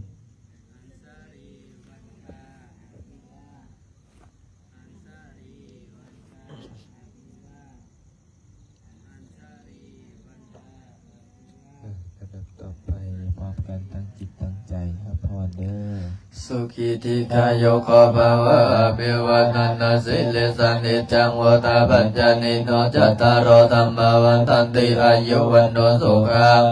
ภาลังยัตนำดุขปัตตาจานิสุขปยาปัตตาจานิปยาโสกปัตตาจานิโสกวันตุสัพเพปิปานิโนเอตาวะตัสสะมิสัพพะตังปุญญาสัพพะทังสัพเพเทวะอนุโมทันตุสาธุอนุโมทนาบุญกับเจ้าภาพเจ้าศรัทธาน้ำปันนะผู้ใดถวายน้ำปันนะแม่2แม่นิพากับแม่ใหญ่น้อยสาธุสาธุโอ้มื้อนี้ไอ้เสียงซิดก็มาสวดมนต์น้ำดอยผู้ใดสิกขาลาเพศไปก็เข้าวัดเข้าว่าแล้วก็พิเศษเด้อห้องเบอร์อย่างไรวะเบอร์8เอาเบอร์8ก็เบอร์5ก่อนเนาะเบอร์5ผู้ใดเป็นเจ้าภาพเฮ้ยแม่นิพาต่อมาเบอร์8ผู้ใดเฮ้ยเบอร์8ผู้ออกกงเนาะเบอร์8แล้วก็เบอร์3เบอร์1แม่โมแม่แมวเบอร์อย่างอีกเบอร์6แม่เมตตาโจคิมนี่ตอนนี้ได้จักห้องละได้5ยัง3ได้5แล้วยัง3ห้องเนี่ยโอ้เบิ่งก่อนก่อนสิปิดไลน์นี่เพื่อมีเจ้าภาพเจ้าศรัทธาอีกสักห้องเนาะผู้ใดอยากจะเป็นเจ้าภาพเจ้าศรัทธาห้องพักไอ้จั่วไอ้เนนเนผู้ใดออกสุดสลาเนาะนี่ได้มาอีกแล้วห้องเลยเบอร์2ผู้ใดเฮ้ยโอ้กูมีอยู่แล้วไอ้จั่วน้อยว่ากูรอดตายแล้วแม่ยังแม่สุดสลาได้เนาะแม่สุดสลาบ่สดาสลาแม่สุดสลาเบอร์2เนาะยังอีก2ห้องสุดท้ายบาดนี่ยังเบอร์4กับเบอร์7 4 7 7 4มาได้หรอวะเบิ่งก่อนเบอร์4กับเบอร์7ผู้ใดสิเป็นเจ้าภาพเบิ่งดอกอธิษฐานมาก่อนเบิ่งอ่านเบิ่งในไลน์ในนั่นก่อนเบอร์4ของผู้ใดเฮ้ยปอโตเอาเบอร์7เด้ปอ2ห้องนี่คือว่าอันนั้นได้เฮ้ยเบิ่งก่อนทันได้บ่เบอร์4กับเบอร์7เนี่ยสาธุเบิ่งก่อนเบอร์4กับเบอร์7เบิ่งก่อนผู้ใดสิรับเป็นเจ้าภาพห้องละเท่าไหร่ห้องละมันกันเด้อห้องละ 8,000 บาทห้องละ 8,000 บาทผู้ใดจะเป็นเจ้าภาพกุฏิวิหารลูกจู่ลูกเนียนเด้อบางก่อนครับอ่านคอมเมนต์เนาะกำก่อนเอาเบอร์4กับเบอร์7หน่อยเนาะยังเบอร์4กับเบอร์7ปะโถเอาได้มา8ได้มา6ห้องยัง2พอตัวใส่แล้วหน้าตาเบอร์4กับเบอร์7บ่ดูเฮ้ยใส่เบิ่งเด้อเบอร์4กับเบอร์7มาไว้ไหนยังบ่ได้ห้องนำเขาได้บ่เว้ยโอ้แต่เป็นน้ำบ่สวดมนต์เก่งบ่เบิ่งเนาะเบอร์4กับเบอร์7ป้าต้มมีแต่ผู้ใหญ่ๆเฮ้ยซุ่มนี้แม่นซุ่มขี้คร้านยกเว้นโจเศรษฐีเนาะโจเศรษฐีกับโจอ้วนจักมันหน่อยนึงได้เฮ้ยโจบ๊อบโอ้ซุ่มขี้คร้านบ่มันจะบ่ได้เฮ้ยแน่มันแต่โจ ยังมั่นกับโจอ้วนกับเศรษฐี ปออ้วนวะโอ้อ้วนเนาะโจน่ะแสดงว่าโจอ้นเนาะกับขี้ค้านเนาะมั่นหรือบอกค้านเลยโอ้แสดงว่าต้องจัดสลับกันแล้วซี่กับเบอร์ซี่กับอะไรผู้ใดอันนี้เบอร์ซี่เนาะเบิ่งเนาะเอาหน้าตาเบอร์ซี่อันนี้ยังใครมั่นหน่อยนึงได้อันนี้นะยังใครขยันได้สตรีมนี่เบอร์ซี่กับเบอร์ซี่นี่ยังใครยังได้2 คนมั่นเบอร์7เอาได้เฮ้ยปอมีแต่ผู้ใหญ่ๆแล้วละยังใครโจอ้นโจบ๊อบเม้งค้านก็มู่บ่ซะเอาสาธุโจอันนี้เด้โจใส่ส้นเอาได้เฮ้ยมั่นใช่ป่ะเฮ้ยมั่นอยู่ได้เนาะโอ้รอดไปเอาโอ้แสดงว่ายังค้านเราโจบ๊อบบ่โอ้โจบ๊อบกับมั่นอยู่ป่ะเฮ้ยฮะมั่นวะมั่นเอารอดไปหัวโจทองพันเอาได้เฮ้ยฮะเป็นจะได้เฮ็ดเวียกอยู่วะบอกไปล้างจอกบุ้งล้างโอ้บอกไปล้างจางบุ้งล้างโอ้เอาต้องขยันแด้บ่สันบ่มีห้องนอนนำเขาได้โอ้ยเขาออกมาติกาไม่ละได้บัดนี้นะผู้ใดค้านมันบ่ได้อันเอาสวดมนต์เก่งๆเด้อมื้อแรงเด้อเอาไปเตรียมห้องเตรียมไปนั่งสมาธิให้พอออกไม่ออกได้บัดนี้นะซุ่มอันนั้นซุ่มได้ห้องน่ะยังเบอร์4กับเบอร์7เนาะโอ้4774เด้อแม่พาเด้ออย่าลืมได้ย้ำละได้เอาสาธุเบอร์4กับเบอร์7เอาไปพักผ่อนเอา